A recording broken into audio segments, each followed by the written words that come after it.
রাব্বুল আলামিন বলছেন ইন্নাল মুনাফিকিনা ফিদ দারকিল আসফালি মিনান নার ওয়া লান তাজিদ লাহুম নাসীরা।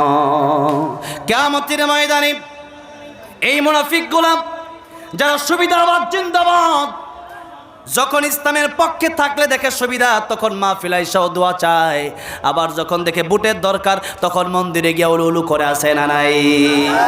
এরকম লোকদের ব্যাপারে আল্লাহ বলেন ওগো নবীজি, কিয়ামতের ময়দানে তারা জাহান্নামের সবচেয়ে নিকৃষ্ট জায়গায় যাবে, জাহান্নামের সবচেয়ে তলদেশে থাকবে তারা। আর ওয়ালান তাজিদা লাহুম নাসীরা, কিয়ামতের কঠিন ময়দানে এদের জন্য কোনো সাহায্যকারী খুঁজে পাওয়া যাবে।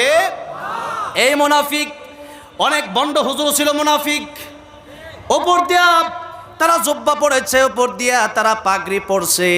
এখন নবীজির যুগের কথা যদি আমি বলি, জিবরাইল আলাইহিস সালাম লিস্ট নিয়ে আসলেন, ইয়া রাসূলুল্লাহ ইয়া হাবিবাল্লাহ, এই যে মুনাফিকের লিস্টটি নবী দেখলেন। এক নম্বরই যার নাম আব্দুল্লাহ ইবনে উবাই, ওইটা দেখা যায় পাগড়ি উপরে দাঁড়িয়েও আছে, জুব্বাও আছে। নবী কই ও কেমনে মুনাফিক? জিবরাইল কয় ইয়া রাসূলুল্লাহ, মুনাফিকি উপর দিয়ে থাকে না, মুনাফিকি থাকে তলে তলে। এই যে আমাদের দেশে দেখবেন অনেক লোক আছে উপর দিয়ে অনেক ভালো সাজে, তল দিয়ে জনগণের ক্ষতি করার জন্য আপ্রাণ চেষ্টা করে যাচ্ছে, এরকম মুনাফিক আছে না নাই? এদেরকে ভালো করে চিনেন, ভালো করে জানেন। দীর্ঘ 16 বছর কারাব আলেমদেরকে জেলে নিল, দীর্ঘ 16 বছর কারাব ওয়াজ মাহফিলগুলা বন্ধ করলো, দীর্ঘ 16 বছর কারা মসজিদগুলা ভেঙ্গে তাদের নিজস্ব বাড়ি করলো, দীর্ঘ 16 বছর কারা আল্লাহর কোরআন থেকে আমাদেরকে দূরে রাখতে চাইলো। এদেরকে এখন বাংলার জমিনে চিহ্নিত করার দরকার। এখন যদি চিহ্নিত না করতে পারেন, এমন অন্ধকার রাত আসবে, আল্লামা সাঈদী বলেছিলেন, যার শোবে সাদেক হওয়া সম্ভব। সুতরাং উপদেষ্টার ভিতরে যাদেরকে উপদেষ্টা বানানো হয়েছে, ফারুকির মতো একটা নাস্তিক মার্কা কথা যে ব্যক্তি বলেছে, তার কোনো উপদেষ্টা হিসেবে বাংলাদেশের জনগণ চায় না। তার উপদেষ্টা থেকে বাদ দেন। ডক্টর ইউনূস সাহেব আপনি বলেছিলেন এই দেশের জনগণ যা বলবে আমি তাই শুনবো, কোন ভুল হলে আমাকে ধরায় দিবেন। এখন তো আপনাকে আমরা ধরায় দিচ্ছি, এটা তো আমার কথা আমি বলছি না, বাংলাদেশের কোটি কোটি জনগণের আবদার এটা। যারা আল্লাহ মাহমুদ শফিকে তেতুল হুজুর বলে গালি দিল, এদেরকে আপনি কেমনে উপদেষ্টা বানালেন? যারা ইসলামকে দেখতে পারে না, যারা নাটক সিনেমা সারাদিন যাদের চিন্তাই হলো জেনা ব্যভিচার নিয়ে, যারা সমকামিতাকে প্রমোট করে, এরা বাংলার জমিনে মুসলমানের উপদেষ্টা হতে পারে না। তাদেরকে বাদ দিয়ে দেন, আর নইলে বাংলাদেশে আবার আন্দোলন করবে জনগণ, আবার আপনারাও থাকতে পারবেন না। এই দেশের জনগণ এখন চাই কোরআন, এই দেশের জনগণ এখন চাই ইসলাম, এই দেশের জনগণ এখন চাই এই দেশের ভিতরে আল্লাহর কোরআনের রাজ কায়েম হবে, এটাই বাংলাদেশের সবার চাওয়া, ঠিক কিনা? আল্লাহর কোরআনের পক্ষে যারাই কথা বলে তারাই সত্য কথা বলে, এই জন্য প্রতিদিন আলোচনা করছে। ইউটিউব, ফেসবুক, টেলিভিশনে আপনি কি আলোচনা শুনতে পারছেন না? বাংলাদেশের মানুষ তাকে চায় না। এই জন্য নেতা হবে তিনি, ইসলামের পক্ষে কথা বলবেন যিনি, ইসলামের বিরুদ্ধে যাবে, কোরআনের বিরুদ্ধে যাবে, নেতা থেকে লাথি মেরে সরায় দিতে হবে। যেরকম মুসলমান, ঠিক না বেঠে? কোরআন যে পড়তে পারে না সে নেতা হতে পারবে না। নেতা হওয়ার প্রথম শর্তই দিতে হবে আপনার কোরআন পড়তে পারা লাগবে। কি পড়তে পারা লাগবে? কোরআন পড়তে পারা লাগবে। কয়েকদিন আগে এক নেতা আমির হামজা সাহেবের স্টেজে এসে কোরআন তেলাওয়াত করতেছে ভুল। আমি টাঙ্গাইল দিয়ে এক মাহফিলে যাচ্ছিলাম, কোটটাই পারে একজন নামাজের ইমামতিতে দাঁড়ায় গেলেন, আমিও তার পিছনে গিয়ে নামাজের ইমামতিতে দাঁড়ায় গেলাম। তিনি পড়ছেন কুল হু আল্লাহু আহাদ। কি হবে? কুল হু আল্লাহু আহাদ। কই আহাদ মানে একক, আর কই আহাদুন মানে ওয়াদা। কত অর্থের দিকে একটু লক্ষ্য করেন, কি পরিবর্তন হয়েছে। এই একবার পড়লেই 10 পারা কোরআন খতমের সওয়াব, 3 বার পড়লে 1 খতম কোরআন শরীফের সওয়াব আল্লাহ দিয়ে দেয়। সুবহানাল্লাহ। 3 বার পড়লে 1 খতম কোরআনের সওয়াব আল্লাহ দিয়ে দেয়। কিন্তু এটা যদি আপনি ভুল পড়েন, আল্লাহ খুশি হবে না নারাজ হবে? আমার নাম জুবাইর আহমদ তাশরিফ, আপনি যে আমার কোন তাশরিফ পেয়া কি আমি খুশি হব না রাগ করবো? তো আল্লাহর কালাম যদি আপনি উল্টা পাল্টা পড়েন, আল্লাহ খুশি হবে না আল্লাহ রাগ করবে? সুতরাং কোরআন শরীফ যদি আপনি না পড়েন, আপনি নেতা হবেন কেমনে? নেতা হইল ইমাম। নেতাকে নেতা ইমাম। কিন্তু সেই ইমামরা আমরা চল্টু বল্টু মনে করি যে হুজুর ইমাম, এটা কালেকশন করে কোনো নাম চলবো খালি। কিন্তু আরব আমিরাত, মিডল ইস্টের প্রায় প্রত্যেকটা দেশে আমার জন্য ভিসা ফ্রি। আমি তো প্রায় সময় সেখানে যাই, কাতারে যাই। ওই দেশের ইমামদের দাম কত, ওই ইমামদের বিচারেই ওই দেশ চলে। কোন সুবহানাল্লাহ। আব্দুর রহমান আস-সুদাইসি সব কাবা শরীফের প্রায় ইমামের পিছনে আল্লাহ আমার নামাজ পড়ার তৌফিক দিয়েছেন। তাদের দাম কত, তাদের সাথে কি সিকিউরিটি গার্ড, তাদের বেতন কত বেশি, তাদের মর্যাদা কত বেশি। তারা শুধু ইমাম না, তারা ওই দেশের এক একজন মন্ত্রীর পদমর্যাদায়। বলেন আলহামদুলিল্লাহ। বাংলাদেশ মুসলমানের দেশ, কিন্তু হুজুর দেখলেই নাক সিটকা এরকম লোক আছে না নাই? অথচ সেই মোল্লা দিয়ে জানাজাও পড়াতে চাই। ও মুসলমান, এই জন্য ইমাম দেখলে, মুয়াজ্জিন দেখলে, আলেম দেখলে নাক ছিটকাবেন না। তারা যেই কথা বলে বুঝবেন সেটা আল্লাহর কোরআন থেকেই কথা বলে। হ্যাঁ, তবে এই কথা মনে রাখতে হবে, এই দেশের ভিতরে যত আলেম আছে, আল্লামা মামুনুল হক সাহেব আজকে আসতেছে, আল্লামা তারেক মনোয়ার সাহেব, তিনিও যদি কোরআনের বিরুদ্ধে কখনো কথা বলে সেই কথা আমরা মানতে পারি? এই যে মাওলানা সাদ সাহেব টঙ্গীর বিশ্ব ইজতেমা এত মারামারি, কত আলেমরা জীবন দিল, রক্ত ঝরাইল, এখনো তার ইচ্ছা আসার ইচ্ছা, বাংলাদেশে আসার ইচ্ছা এখনো মিটে নাই। এখনো আরো মারামারি করার জন্য তারা পায়তারা চালাচ্ছে।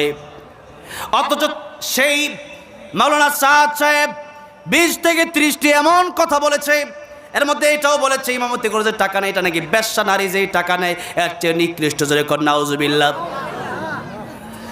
এত নিকৃষ্ট কথাবার্তা যে মাওলানা সাদ সাহেব বললেন, গোটা বিশ্বের অসংখ্য ওলামায়ে কেরামগণ তারে ফতোয়া দিলেন গোমরাহ। এই গোমরাহ লোক যদি আমাদের দেশে আসে, মানুষ ভালো হবে না, গোমরাহ হবে। আর ইলম তো ইবলিসেরও ছিল, ইবলিসের ইলম ছিল না? ইবলিসের চাইতে বেশি ইলম কি আমাদের নাকি? সেই ইবলিস তো গোমরাহ হয়ে গেছে। তাহলে এলেম বেশি হইলে যে মানতে হবে সেটা এরকম না। বড় আলেম হতে পারে, কিন্তু যেদিন থেকে আল্লাহর কোরআনের বাইরে চলে যাবে সেদিন সে আলেমকে আর আমরা কোনোদিন মানব না। যতদিন পর্যন্ত কোরআনের পক্ষে কথা বলবে আমরা মিলাবো কোরআনের সাথে, ঠিক আছে না নাই? কোরআনের সাথে ঠিক নাই তার কথা কখনো শোনা যাবে না। নবীজি বললেন, ও দুনিয়ার মানুষেরা বলো লা ইলাহা ইল্লাল্লাহ, এক আল্লাহ ছাড়া আর কোনো ইলাহা নেই। তোমরা যেই মূর্তির সামনে মাথা নত করো, ওই মূর্তি আল্লাহ রাব্বুল আলামিন বলছেন, ইন্নাল্লাযীনা تدعون من دون الله لن يخلقوا ذبابا ولو اجتمعوا له وإن يسلبهم الذباب شيئا لا يستنقذوه من ضعف الطالب والمطلوب। আল্লাহ বলছেন, আমি আল্লাহকে বাদ দিয়া ওই মূর্তির সামনে যারা পূজা করে, এদের মূর্তি কত দুর্বল, আর একটা মশা মাছিও বানাতে পারে না। এমনকি তাদের সামনে থেকে যখন দুধ কলা দেওয়া হয়, তখন একটা মাছ এসে যখন তাদের সামনে দুধ কলা খায়, আমাদের হাত কয়টা? হ্যাঁ, 2টা, আর মূর্তির হাত হলো 10টা। এই 10টা হাত দিয়েও তারা সেই মূর্তিটা মাছিরা সরাইতে পারলো না। আল্লাহ বলেন, দাউফাত তালিব ওয়াল মাতলুব, ও মানুষ তোমরাও দুর্বল, আর মূর্তি তোমাদের চাইতে আরো বেশি দুর্বল, ঠিক কিনা জোরে কোন? আমরা তো হাঁটতে পারি, চলতে পারি, আর ওই মূর্তিকে পিকআপ দিয়া করে মন্দিরে নেওয়া লাগে। তাহলে আমরা সবল না মূর্তি সবল? আমরা সবল আর মূর্তি দুর্বল। আল্লাহ বলেন দাউফা। এখন আল্লাহ বলেন দাউফাত তালিব, তালিব মানে যে চায়, আর মাতলুব মানে যার কাছে চাওয়া হয়। আল্লাহ বলেন, আমি আল্লাহ ছাড়া যার কাছে মানুষ চাই সেও দুর্বল, আর যার কাছে চাই সেও দুর্বল, একটা মাছিও তাড়াতে পারে না। আর আমরা কত দুর্বল, বেলেট দিয়া পুশ দিলে সাথে সাথে এখন জাগাই ব্রেক, গাড়ি একটা উপর দিয়ে উঠাইলেই শেষ। ইন্নাস সাআতা আতিয়াতুন আকাদু উখফিহা লিতুজজা কুল্লু নাফসিন বিমা তাসআ। আল্লাহ বললেন কিয়ামত আসবে, এটা আমি আল্লাহ গোপন করে রাখলাম। নবী বলেন কিয়ামতের অর্থ 2টা, একটা কিয়ামতে সুগরা, আরেকটা হলো কিয়ামতে কুবরা। কিয়ামতে কুবরা হলো যেটা বড় কিয়ামত হবে ইসরাফিল আলাইহিস সালামের সিংহার ফুৎকার দেওয়ার পরে। আর ছোট কিয়ামত নবীজি বলেন মান মাতা ফাকাদ কামাত কিয়ামাতুহু, যেদিন তুমি মরবা সেদিন থেকে তোমার কিয়ামত শুরু হয়ে যাবে। অন্য হাদিসে নবী বললেন আল কবরু রাউযাতুম মিন রিয়াজিল জান্নাহ আও হুফরাতুম মিন হুফারিন নার। কবরটা কারোর জন্য জান্নাতের বাগান হয়ে যাবে, আর কারোর জন্য জাহান্নামের গর্ত হয়ে যাবে। ও মুসলমান, মৃত্যুর সময় থেকে শুরু হয়ে যাবে আযাব আর গজব। আর যদি ভালো মানুষ হন, ওয়াল্লাযীনা আমানু আশাদ্দু হুব্বাল লিল্লাহ, আল্লাহর যদি ভালোবেসে যেতে পারেন, নবীকে যদি ভালোবেসে যেতে পারেন, কোরআনের পক্ষে যদি জীবনটা দিয়ে দিতে পারেন, আমার আল্লাহ বলেন ফেরেশতারা তার জন্য জান্নাতের গালিচা বিছায়া দাও, তার জান্নাতের পোশাক পরায় দাও। সেই ব্যক্তি হাজার হাজার বছর ঘুমাবে, ইসরাফিল আলাইহিস সালাম সিংহার ফুৎকার দিবে, ওই ব্যক্তি উঠে বলবে কে আমার ঘুম ভাঙালো। এত সুন্দর জীবন হবে মৃত্যুর পরের জীবন। আর যদি কোরআনের বিরুদ্ধে চলেন, দুনিয়াতেও অশান্তি, খাসিরাত দুনিয়া ওয়াল আখিরা, দুনিয়াও শেষ আখিরাতও শেষ। আল্লাহর নবী বিশ্বনবী রাহমাতুল লিল আলামিন বলেন, ও আমার উম্মতেরা, ওই মূর্তির পূজা বাদ দাও, এই মূর্তি তোমাদেরকে কিছুই দিতে পারবে না। আল্লাহ ছাড়া কারো কাছে মাথা নত করবা না। যেই মাত্র এই কথা বলেছে, কাফিররা বলল মুহাম্মদ ক্ষতিগ্রস্ত হয়ে গেছে, নাউযুবিল্লাহ। বলল মুহাম্মদ সাল্লাল্লাহু আলাইহি সাল্লাম, তোমাকে বাড়ি দেওয়া হবে, গাড়ি নারী যা চাও সব দেওয়া হবে। রাসূল সাল্লাল্লাহু আলাইহি সাল্লাম বলেন সব দিবা, এই দুনিয়া তাম পৃথিবীটা আমার দিয়ে দিবা। আর এটা তো সম্ভব যদি আমার এক হাতে আকাশের সূর্যটা এনে দাও, আর এক হাতে আকাশের চন্দ্রটা এনে দাও, তবু আমি আল্লাহর কোরআনের পক্ষে থাকবো। আল্লাহর কোরআনের বাইরে একটা সেকেন্ডের জন্য যেতে পারবো না। জোরে কোন সুবহানাল্লাহ। রাসূলুল্লাহ সাল্লাল্লাহু আলাইহি সাল্লামকে বললেন আপনি ক্ষতিগ্রস্ত হয়ে গেছেন, বাড়ি গাড়ি নারী কিচ্ছু নিলেন না। যেই বাড়ি গাড়ি নারীর জন্য মানুষ পাগল পারা, মানুষের সফলতাই বাড়ি গাড়ি নারীর ভিতরে তারা মনে করে।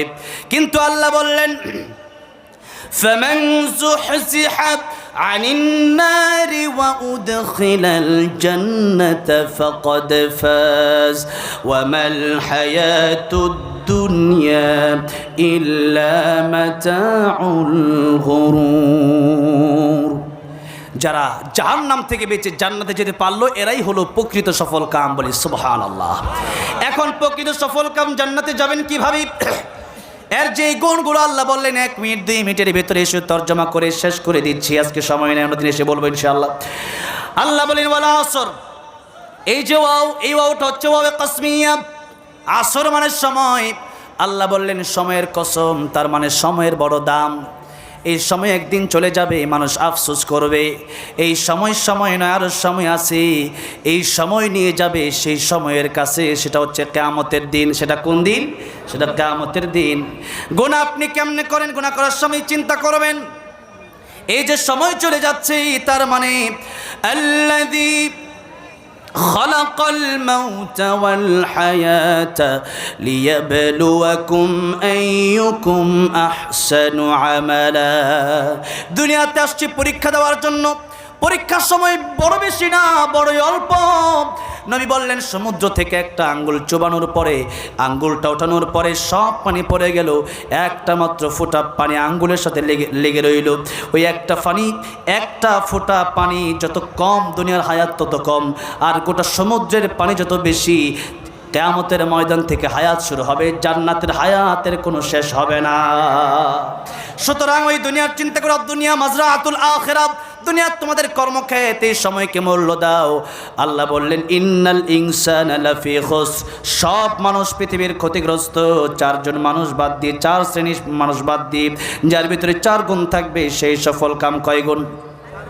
ইল্লাল্লাযীনা আমানু, যারা ঈমানদার, ওয়া আমিলুস সালিহাত, যারা নেক আমল করবে, ওয়া তাওয়াসাউ বিল হক, আর ঈমান এনে নাম আর আমল করে এটা বসে থাকলে হবে না। এটা অপর ভাইকে দাওয়াত দেওয়ার দরকার আছে না নাই?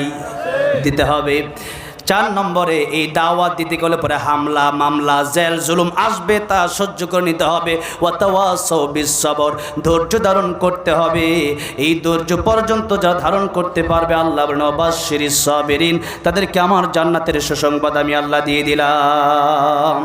এই জন্য আমরা যেন এই 4 গুণ বলা হয়ে আমরা যেন ধৈর্যের সাথে ঈমান আমল বাস্তবায়ন করে মানুষকে দিনের দাওয়াত দিই, আল্লাহর কাছে যেতে পারি, জান্নাতি হয়ে যেন আল্লাহর দরবারে কিয়ামতের ময়দানে উঠতে পারে। আল্লাহ সেই তৌফিক দান করেন। সকলে বলেন আমিন।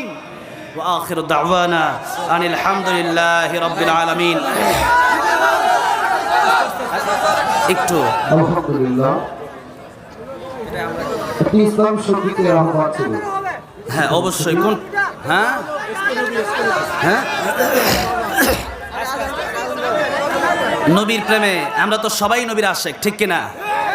আলহামদুলিল্লাহ। এবার হজ যেতে 8-10 লাখ টাকা লাগে। আমাকে একজন বলছে আপনারা ফিরিয়ে নিয়ে যাবো। আলহামদুলিল্লাহ, আল্লাহ আমাকে অনেকবার যাওয়ার তৌফিক দিয়েছে। আল্লাহ সবার যাওয়ার তৌফিক দেখ, বলেন আমিন। মান যারা কবরি ওয়াজাবাত লাহু শাফাআতি, নবী আমার রওজা যে জিয়ারত করলো তার জন্য জান্নাত ওয়াজিব হয়ে যায়, বলেন সুবহানাল্লাহ। আমি নবী তার জন্য সুপারিশ করব, নবী সুপারিশ করলে জান্নাত ওয়াজিব হয়ে যাবে। এজন্য আল্লাহ সবার যাওয়ার তৌফিক দান করেন, বলেন আমিন। একটা গজল শোনাবো। কি গজল শোনাবো বলেন? হ্যাঁ বুঝি নাই। আল্লামা সাইদি রহমতুল্লাহ আলাইহি, আমি সবচেয়ে বেশি বাংলাদেশে ওনাকে ভালোবাসি এই জন্য যে তিনি চুরি করে, তিনি রাহাজানি করে, খুন খারাপি করে জেলে যান নাই, বরং ইউসুফ আলাইহিস সালাম যেরকম জেলে ছিলেন, ইব্রাহিম আলাইহিস সালাম যেমন আগুনে ছিলেন, আমার নবী যেমন 3 বছর জেল কেটেছেন, তেমন জেল কেটেছেন আল্লামা সাইদি। আল্লাহর কোরআনের কথা বলে, ঠিক কিনা বলে? শুধু তাই না, আল্লামা সাইদিকে অনেক অফার দেওয়া হয়েছিল। কাতারে আমার সাথে দেখা হয়েছিল শামীম সাইদি সাহেবের। আমাকে বলতেছিলেন যে আমার বাবাকে বলা হয়েছে আপনি কি চান। নবীকে যেরকম অফার দেওয়া হয়েছিল, আমার বাবাকে এরকম অফার দেওয়া হয়েছিল যে আপনি শুধু আমাদের পক্ষে চলে আসেন, আমাদের বিপক্ষে কোনো কথা বলবেন না। আল্লামা সাইদি বলেছেন কোরআনে যা আছে তাই বলবো, জালেমের কাছে কোনো হক্কানি আলেম মাথা নত করতে পারে না। সেই কারণেই আল্লামা সাইদিকে গাজীপুর হত্যা করার চেষ্টা করা হয়েছিল। এরপর ঢাকা ইঞ্জেকশনের সাথে বিষ মিশিয়ে হত্যা করেছে। আল্লামা সাইদি শহীদ হয়েছেন। কি হয়েছেন? যে ব্যক্তি শহীদ হয়ে যায় সে ব্যক্তি মরে না। এই জন্য আমি বলেছিলাম আল্লামা সাইদি তুমি মরনি, শহীদ হয়েছ তুমি এটাই জানি, ঠিক কিনা? কারাগারে কাটালে 13টি বছর, বাতিলকে পেছে তোমায় দেখে থরথর। কারাগারে কাটালে 13টি বছর, বাতিলকে পেছে তোমায় দেখে থরথর। তুমি যে ছিলে মুদের নয়নমণি, শহীদ হয়েছ তুমি এটাই জানি, শহীদ হয়েছ তুমি এটাই জানি। দেখা তো হবে না আর এই জীবনে, দেখা হবে জান্নাতে ফুল বাগানে। এই আশা কবুল করো আল্লাহ তুমি, পড়েন আমিন। এই আশা কবুল করো আল্লাহ তুমি, শহীদ হয়েছ তুমি এটাই জানি। আল্লামা সাইদি তুমি মরনি, শহীদ হয়েছ তুমি এটাই জানি, শহীদ হয়েছ তুমি এটাই জানি। আল্লাহ আমাদেরকে আপনি শহীদের মৃত্যু দিয়েন, জোরে করা আমিন। শহীদ মৃত্যু হলে মৃত্যুর কষ্ট নাই, কবরে মুনকার নাকির আসে না, কিয়ামতে আল্লাহ বিনা হিসাবে জান্নাতের মালিক বানায় দিবেন। এমন মৃত্যু চাওয়ার দরকার আছে না আল্লাহর কাছে? আল্লাহ এরকম শহীদের মৃত্যু তুমি আমাদের সবাইকে দিও, জোরে কোন আমিন। আবারও দেখা হবে ইনশাআল্লাহ। আসলে তো অনেক প্রোগ্রাম আছে না, এখন আর আজান দিতে চাচ্ছি না আমি, আজকে ক্ষমা প্রার্থী। হ্যাঁ 2 লাইন। আল্লাহু আকবার, আল্লাহু আকবার, আল্লাহু আকবার,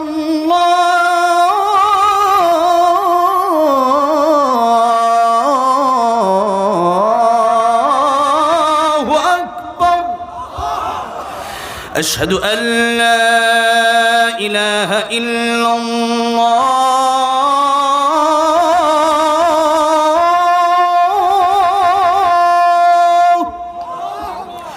أشهد أن لا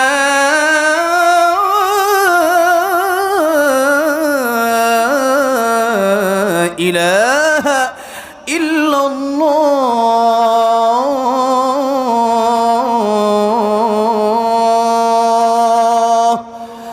আজান শুনলে হবে না আল্লাহ সবাই 5 ওয়াক্ত নামাজি বানায় দেন পড়েন আমিন আসসালামু আলাইকুম ওয়া রাহমাতুল্লাহি ওয়া বারাকাতুহু